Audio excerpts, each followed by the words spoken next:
여러분 안녕하십니까? 네, 안녕하세요. 네, 반갑습니다. 오늘 7월 23일 깨달음의 길에 대해서 강의를 하도록 하겠습니다. 여러분 책을 잘 받으셨죠? 네. 자, 그러면 강의 앞서서 우리 합장 다 하시고 3길 모시겠습니다. 비불양족존 비불양족존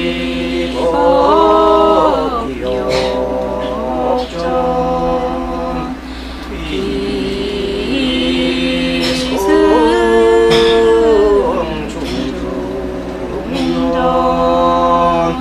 네, 반갑습니다.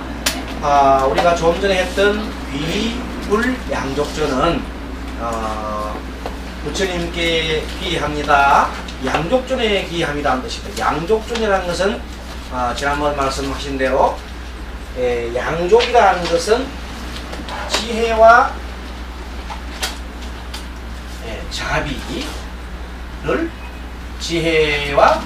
자비를 두 개를 완성하신 분이다.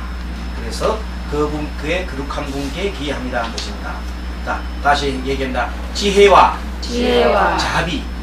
자비를 완성하신 그분께 양족존이라고 합니다. 두 번째 비법 이욕존이라고 했지요. 네. 앞에는 양족존이라고 그랬고 양족존 지혜와 자비를 두루 완성하신 거룩한 부처님 것이고, 그 다음에 양족존, 그 다음에 비불 이욕존. 이욕이라는 것은 욕심을 떠난 존귀한 가르침이라는 것입니다. 알겠습니까? 욕심을 떠난 존귀한 가르침. 그것이 바로 법입니다. 그래서 비불양족존, 비불욕존. 마지막에 비성 부처님의 깨달은 제자들, 부처님의 가르침을 듣고 깨달은 제자들께 비합니다. 이 말을 마지막에 중중존이라고 했죠. 많은 그 무리들께 한두 분이 깨달은 게 아니라 부처님 당시에도 수많은 아란이 있었죠. 네. 그러한 아란들과 같은 그런 분들, 역대 우리의 많은 선대 조상님들 이런 분들 다 포함해서 중중종이라고 이렇게 표현했습니다. 자, 그래서 앞으로 우리가 이번 한 학기 동안 강의를 하면서 약 6개월간 강의를 할 텐데, 이 강의에 앞서서 항상 시작할 때는 3기를 이렇게 우리가 함께 모시도록 하겠습니다. 자, 지금 이제 오늘 공부는 깨달음의 길이라는 것을 주제로 가지고 합니다. 그럼 오늘은 이 깨달음이라는 것은 도대체 무엇인가? 여기 대해서 좀 살펴보도록 하겠습니다. 깨달음은 무엇을 깨달았냐 하면은 진리를 깨달았다는 뜻입니다. 진리가 무엇이냐 했을 때 부처님께서 이렇게 했습니다. 자, 여러분들 부처님이라는 분은 어떤 분입니까? 진리를 깨달은 분이죠. 네. 깨달은 이다. 부처를 한마디로 깨달은이다. 깨달은 이 이렇게 얘기합니다. 그러면 무엇을 깨달았는가 하면은 진리를 깨달았다. 그럼 진리가 무엇인가? 우리가 그동안에 한 2년 동안 여러분들 공부 많이 했지요? 네. 부처님 가르침에 대해서 많이 했습니다. 한마디로 요약해서 부처님의 가르침 한마디로 얘기해보라. 그러면 바로 연기의 가르침이라고 했지요? 네. 연기의 가르침이다. 진리를 한마디로 연기의 가르침이다. 좀 더 구체적으로 설명을 좀 해보라 하면은 이것은 구분해서 말하자면 삼법인에 대한 가르침. 자, 여러분 삼법인이 뭐예요? 자, 무상이지요. 무상, 무아, 보. 한글로 쓰겠습니다, 여러분들. 삼법인, 무상, 무아, 보. 그리고 사성제를 또 배웠지요. 네. 사성제. 연기가 치면 삼법인 사성제가 사성제는 고집멸도지요. 다 배운 겁니다. 고집멸도. 포진멸도. 그리고 이것을 합쳐서 연기법이다. 보통 우리 인연법이라 그러지요. 인연가법이라 그래요. 인연가법을 연기법이라 이렇게 얘기해요. 그리고 중요한 것은 12연기지요. 12연기의 가르침이 있습니다. 등등. 이것이 기본적인 가르침이고, 여기에 틀을 잡아서 모든 부처님의 가르침, 근본 경전에 나온 가르침이나 백성경전에 나온 가르침이 모두 다 이 연기의 가르침을 따르고 있습니다. 그래서 바로 부처님이 말씀을 하셨습니다. 연기를 보는 자 나를 본다, 열애를 본다 그래서 뭐라고요? 연기를 보는 자 연기를 보는 자 나 열애를 본다. 연기를 모르면 안 된다는 뜻이죠. 아무튼 이렇게 해서 여러분들이 이 깨달은 사람이 되는데, 우리가 지금 목표라는 것은 불교의 가장 큰 목표예요. 요즘 보니까 인터넷에 조금 논란이 뜨고 있던 것들이 보니까 연꽃이란, 진흙 속에 연꽃이라는 사람이 있던가. 자신이 오늘 진흙 속에 멋있죠, 이름은. 진흙 속에 연꽃이라는 이 분이 어쨌든 자기 나름대로는 글을 많이 인터넷에 많이 올리는데, 이분들하고 또 지금 현재 이 여러 그 근본 불교를 가르치는 여러분들하고 막 서로가 너가 얼르냐 너가 그러냐 이렇게 막 시비가 이렇게 막 하고 있더라고요. 자세히 보니까 뭐 이런 내용 가지고 얘기하는 것 같더라고요. 불교의 가르침 목적이 뭐냐? 그 연꽃 하는 말씀은, 연꽃에서 말하지만 모든 것이 불교의 목적은 열반이다 이렇게 했어요. 그런데 여기 반박하는 사람은 열반이 아니고 행복이다 이렇게 했어요. 다른 사람은. 그런데 동전의 앞뒷면이지요. 네. 아니 열반이나 행복이나, 근데 그 자기에 너무 매이지 말라는 겁니다. 자, 여러분들 행복이라는 상태는 모든 일단 고통이 없지요. 모든 고통에서 벗어났어요. 자, 고통이 일어나는 이유는 번뇌죠. 번뇌 때문에 고통이 생기죠. 네. 그래요, 안 그래요? 네. 번뇌 때문에. 그래서 이 번뇌를 벗어나면은, 고통에서 벗어나서 결국 마음의 평안을 얻지요. 그래요, 안 그래요? 여러분, 마음의 평안함을 얻지요. 네. 마음을 평안하고 공포가 없고 두려움 없고 공포가 사라지고, 죽음에 대한 공포나 뭐 다른 사람이 나를 인정해주지 않으면 어떻게 할 거냐 하는 그런 어떤 두려움, 또 내가 다른 사람들로부터 인정 못 받고 쫓겨나가고 내가 이 세상에 구실을 못하면 어떻게 하게 되느냐, 이런 두려움, 뭐 모든 이 인간사에 일어나는 모든 그 두려움으로부터 벗어난 걸 말합니다. 그렇죠? 네, 그래서 이렇게 한 그 상태를 우리가 마음이 평안한 그런 상태를 행복이라 그러죠? 네. 행복이라 그래요. 이 상태를 이름하여 또 열반이라 그랬다 이 말이에요. 그런데 어떤 사람은 자꾸만 이 열반에만 초점을 맞춰가지고 사람이 행복해져야 되는데, 이 행복해진 내용에서 뭐든지 행복하려고 하면 여러분들이 욕망이 너무 많이 있으면 행복해질 수가 없지요. 네. 그래서 그 욕망을 어느 정도는 욕망에서 벗어나야 된다, 이런 가르침을 가르치는 것이 바로 근본불교 가르침, 부처님 가르침입니다. 그래서 아마 그런 쪽으로 이 열반이 모든 그 우리 불교의 목적이다 그랬는데, 그 결국 불교의 목적이 열반이란 말로 써도 되고 행복이라는 말도 쓰는데, 이 두 개는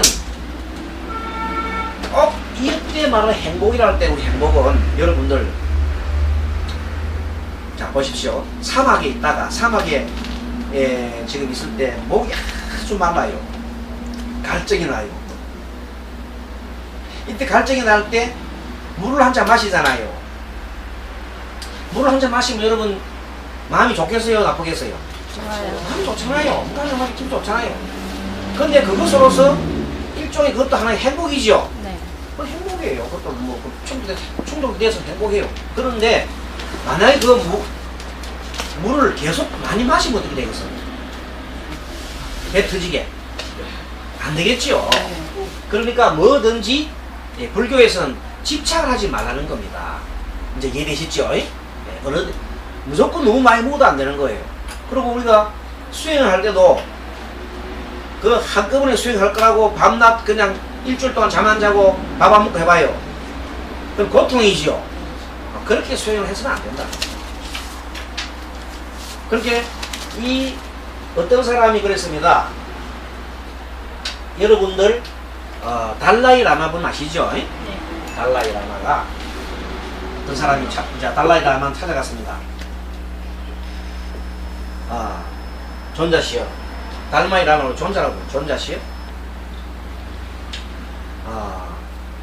이 보통 보면 이 수행에서 제일 높은 사람은 경지를 우리가 아람이라고 제가 들었는데 아라한 여러분 들어봤죠? 네.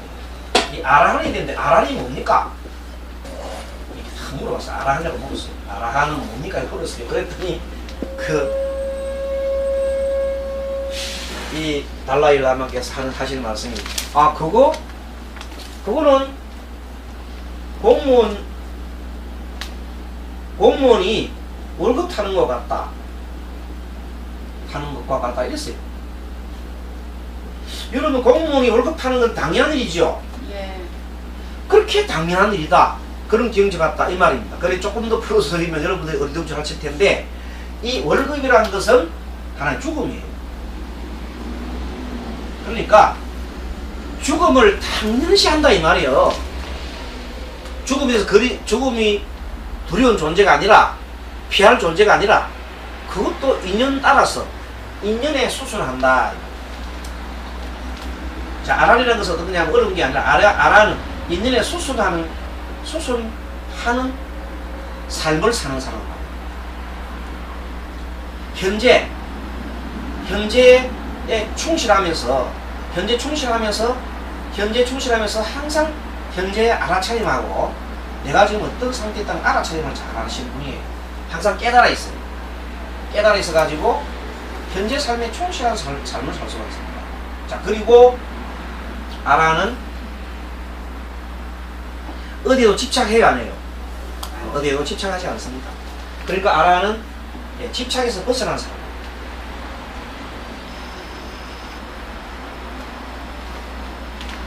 아라는 두려움이 없습니다. 아라는 모든 번뇌가 사라진 사람입니다. 번뇌가 사라져. 자, 그래서 쉽게 한번 말씀드리면 어제 여러분들 비가 내렸지요? 네. 비가? 네. 자, 비가 내렸는데 이 아람은 어떤 자연과 같은 상태를 말해요. 자연과 같은 상태라. 어떤 상태냐면 땅과 같아요. 땅. 여러분들 이 땅이 말입니다. 어제 비가 내렸을 때 땅이 비가 온다고 싫어했어요? 땅은 눈이 와도 받아들이죠. 네. 비가 와도 받아들이죠. 네. 바람이 불어도 받아들이고 누가 인간들이 땅을 파헤쳐도 땅은 묵묵하게 그것을 받아들일 뿐입니다. 그래서 어떤 아란이라는 것은 어떤 사람이 요구를 응해와도 다 그 인연에 응해서 수순에 응해서 답을 하지요. 답을 하시는 거예요. 그리고 아주 자연스럽게 답을 해주십니다. 그리고 아란은 어떤 삶에 대한 어떤 목적 있잖아요. 어떻게 뭐 해야 되겠다 이런 목적은 없습니다. 없고 현재 순간에 충실하면서 계속해서 남을 도와주는 그런 일만 합니다. 남을 도와주는 일을 하다가 그냥 나중에 사라집니다. 말하자면 삶을 죽음에 이릅니다. 남을 돕다가 남을 돕는 일만 하다가 사라진다 이거예요. 예전에 스님이 강의를 할 때 우리 경허 스님의 큰 제자 중에 누가 있다 그랬어요? 수월 스님이라는 분이 계신다 그랬죠? 들어봤습니까? 네. 수월 스님이 경허 스님의 마상자로 큰 상자여서 아주 수행을 잘하시는 분인데 이분이 나중에 큰 깨달음을 얻었어요. 일종의 요즘 말하면 도인이에요. 도인이고 이 불교시로 말하면 아라한의 이렇게 아라한과 같은 이런 경지에 오신 분이에요. 이분이 보림 수행을 하시면서 보림이라는 것을 큰 깨달음을 얻고 난 다음에 그것을 이때 계속해서 갈고 닦는 그 실제 이제 그 깨달은 말을 실천하시는 그런 기간을 보림 수행이라는데 그 보림 수행을 북쪽에 갔어요. 북쪽에 경허선사가 북쪽으로 가라고 했거든요. 그래서 북간도에 가셔가지고 그 당시 우리나라가 이 일본의 식민지로 있으면서 많은 사람들이 그 일본 사람들이 착취하는 바람에 못 살아가지고 북한을 통해서 북쪽 난주로 갔어요. 그래 갔을 때 그분들이 갈 때 고국에서 헐벗고 배고프고 가면서 얼마나 힘들었겠어요. 그래서 그 수월 스님께서는 도를 읽고 난 다음에 스님 생활하시면서 매일 집신 삼는 것이 일이었습니다. 왜 집신을 삼았느냐? 집신을 삼아가지고 오는 사람들 오면 옛날 사람들 집신 신고 다니거든요. 신발이 다 떨어졌잖아요. 그럼 새 집신을 드리는 거예요. 그 이국만리 땅에서 배고프고 나라 잃은 서름에서 갔는데 그 스님이 자비로운 미소를 넣으면서 고생하셨다고 만약에 따뜻한 밥 한 그릇 주고 그 다음에 신발을 받았을 때 여러분들이 그래 받았다 생각해보시오. 아마 눈물 나오겠죠? 눈물 쏟아져. 그리고 고국이란 이 생각이 많이 간절하겠죠? 네. 그리고 부처님이라는 그 생각이 얼마나 간절할까요? 그것이 바로 자비의 실천하시는 거예요. 그래서 이 아라한은 자동적으로 남을 자비로운 일만 하시다 가실 때도 어떻게 하시냐면 우리 그 큰 스님들처럼 뭐 법상에 앉아서 가시는 게 아니라 편안하게 자기가 돌아가실 때 겨울철에 돌아가셨는데 그 겨울철에 내시쯤 돼서 돌아가시는데 다 옷을 깨끗하게 돌아가시기 전에 자기 옷을 깨끗하게 빨아가지고 말라가지고 그 옷을